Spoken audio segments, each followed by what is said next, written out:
Price lord. ನನ್ನ ಪ್ರೀತಿಯುಳ್ಳ ದೈವ ಜನರೇ, ಯೇಸು ಕ್ರಿಸ್ತ ನಾಮದಲ್ಲಿ ನಾನು ನಿಮ್ಮನ್ನು ವಂದಿಸುವಂತನಾಗಿರ್ತೀನಿ.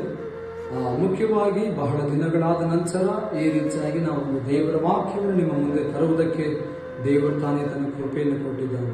ಪ್ರಿಯರೇ, ಒಂದು ವಿಷಯ ನಾವು ಈ ಸಮಯದಲ್ಲಿ ಗಮನಿಸುವುದಾದರೆ, ಮುಖ್ಯವಾಗಿ ಅನೇಕ ದಿನಗಳಿಂದ ನಾವೆಲ್ಲರೂ ಕೂಡ ಒಂದು ವಿಷಯವನ್ನು ನಾವು ಬಹಳ ಪ್ರಾಮುಖ್ಯವಾಗಿ ಗಮನಿಸಬೇಕು. ಅನೇಕರು ಕೂಡ ತಮ್ಮ ತಮ್ಮ ಪ್ರಾಣಗಳನ್ನು ಅನೇಕರು ಕಳೆದುಕೊಳ್ತಾ ಇದ್ದಾರೆ. ಪ್ರಿಯರು, ಅನೇಕರು ಆಕ್ಸಿಡೆಂಟಲ್ ಆಗಿರಬಹುದು, ಅಥವಾ ಅನೇಕರು ಬೆಂಕಿಯಲ್ಲಿ ಆಹುತಿ ಆಗುವುದಾಗಿರಬಹುದು, ಅಥವಾ ಅನೇಕರು ರೋಗದಲ್ಲಿ ಸಾಯುವುದಾಗಿರಬಹುದು.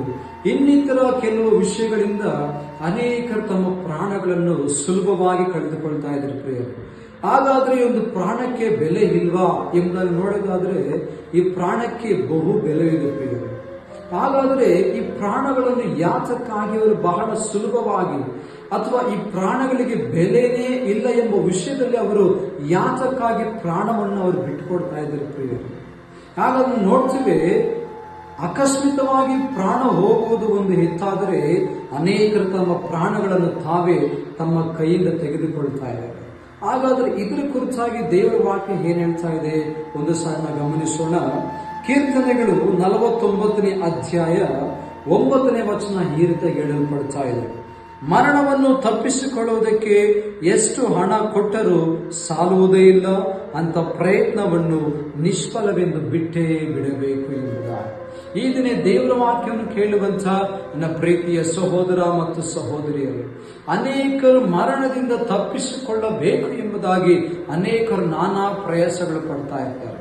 ನೋಡ್ರಿ, ಅನೇಕರು ಆಸ್ಪತ್ರೆಯಲ್ಲಿ ಇರುವಾಗ ಅವರು ಮರಣದಿಂದ ತಪ್ಪಿಸಿಕೊಳ್ಳಬೇಕೆಂಬುದಾಗಿ ಅವರು ವೈದ್ಯರಿಗೆ ಅನೇಕ ಹಣವನ್ನು ನಾವು ಕೊಡ್ತೇವೆ, ನೀವು ಬೆಸ್ಟ್ ಅಲ್ಲಿ ಬೆಸ್ಟ್ ಆಗಿ ಒಂದು ಆಪರೇಷನ್ ಮಾಡ್ರಿ, ಅಥವಾ ನಮ್ಮ ಮಗುವನ್ನು ಅಥವಾ ನಮ್ಮವರನ್ನು ಹೇಗಾದ್ರೂ ಮಾಡಿ ನೀವು ಉಳಿಸಿಕೊಡ್ರಿ ಎಂಬುದಾಗಿ ಅವರು ಅನೇಕ ಮಾತುಗಳನ್ನು ಕೇಳುವುದು ಉಂಟು. ಪ್ರಿಯರೇ, ಹಾಗಾದ್ರೆ ಸತ್ಯವೇದವೇ ನಮಗೆ ಹೇಳ್ತಾ ಇದೆ, ಮರಣವನ್ನು ತಪ್ಪಿಸಿಕೊಳ್ಳುವುದಕ್ಕೆ ಎಷ್ಟು ಹಣ ಕೊಟ್ಟರೂ ಸಾಲುವುದೇ ಇಲ್ಲ, ಅಂತ ಪ್ರಯತ್ನವನ್ನು ನಿಷ್ಫಲವೆಂದು ಬಿಟ್ಟೇ ಬಿಡಬೇಕು. ಈ ದಿನ ವಾಕ್ಯವನ್ನು ಕೇಳುವಂತ ಒಂದು ಸಾರಿ ಗಮನಿಸ್ರಿ, ಈ ನಮ್ಮ ಶರೀರದಿಂದ ಪ್ರಾಣ ಹೋದ ಮೇಲೆ ನಮ್ಮಲ್ಲಿರುವಂತಹ ಆತ್ಮ ಎಲ್ಲಿಗೆ ಹೋಗುತ್ತದೆ ಎಂಬುದಾಗಿ ಇವತ್ತು ನಿಮಗೆ ಗೊತ್ತಿದೆಯಾ? ಒಂದು ವೇಳೆ ಗೊತ್ತೋ ಗೊತ್ತಿಲ್ಲವೋ, ಬಟ್ ಇವತ್ತು ದೇವರ ವಾಕ್ಯವನ್ನು ಬೋಧಿಸುವಂತ ನಾನು ದೇವರ ಮಗನಾಗಿ ನಾನು ನಿಮ್ಮ ಬಳಿ ಕೇಳ್ತಾ ಇದ್ದೇನೆ, ಈ ಪ್ರಾಣವು ನಿಮ್ಮಿಂದ ಹೋಗುವುದಕ್ಕಿಂತ ಮೊದಲೇ ನಿಜವಾದ ದೇವರು ಯಾರು ಎಂಬುದಾಗಿ ಅರ್ಥಕೊಳ್ಳಿ. ಪ್ರಿಯರೇ, ಈ ಪ್ರಾಣ ಒಂದು ಶರೀರ ಮಣ್ಣಿಂದ ಬಂದಿದೆ, ಮತ್ತೆ ಶರೀರ ಮಣ್ಣಿಗೆ ಸೇರುತ್ತದೆ. ಆದರೆ ನಮ್ಮಲ್ಲಿರುವಂತಹ ಆತ್ಮ ಅದು ದೇವರ ಬಳಿಗೆ ಹೋಗಬೇಕಾಗಾದರೆ ದೇವರ ಬಳಿಗೆ ಅಂದ್ರೆ ಯಾರ ಬಳಿಗೆ ಎಂಬುದನ್ನು ಕೂಡ ನೀವು ಅರ್ಥ ಮಾಡಿಕೊಳ್ಳ್ರಿ. ಹಾಗಾದ್ರೆ ಪ್ರೇರಿ ಮಾತನ್ನು ಕೇಳುವಂತ ಪ್ರತಿಯೊಬ್ಬರು ಬಹಳ ಗಮನವಿಟ್ಟು ಕೇಳ್ರಿ. ಅನೇಕರು ಮರಣವನ್ನು ತಂದುಕೊಳ್ತಾ ಇದ್ದಾರೆ, ಅನೇಕರು ತಮ್ಮ ಕೈಯಿಂದ ತಾವೇ ಮರಣಕ್ಕೆ ತಮ್ಮನ್ನು ಒಪ್ಪಿಸಿಕೊಡ್ತಾ ಇದ್ದಾರೆ. ಪ್ರಿಯರು, ಹಾಗಾದ್ರೆ ಇವತ್ತು ಈ ವಾಕ್ಯವನ್ನು ಕೇಳುವಂತ ನೀನು ಇನ್ನೂ ಸಜೀವವಾಗಿ ನೀನು ಬದುಕಿದೆಯಾ ಅಂದ್ರೆ ನಿನ್ನನ್ನು ಬದುಕಿಸಿರುವಂತ ದೇವರಿಗೆ ನಿನ್ನ ಜೀವಮಾನವೆಲ್ಲ ಕೃತಜ್ಞತನಾಗಿ ಬದುಕು.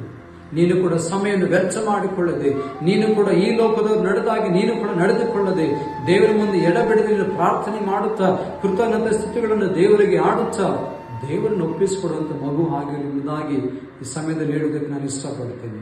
ಈ ವಾಕ್ಯವನ್ನು ಇದುವರೆಗೆ ಯಾರೆಲ್ಲ ಕೇಳಿದ್ದೀರೋ, ಒಂದು ವೇಳೆ ನಾವು ಕೂಡ ಮರಣದಿಂದ ನಾವು ಪಾರಾಗಿರಬಹುದು, ಆದರೆ ಬದುಕಿಸಿದ ದೇವರಿಗೆ ಕೃತಜ್ಞತೆ ಉಳ್ಳವರಾಗಿರೋಣ.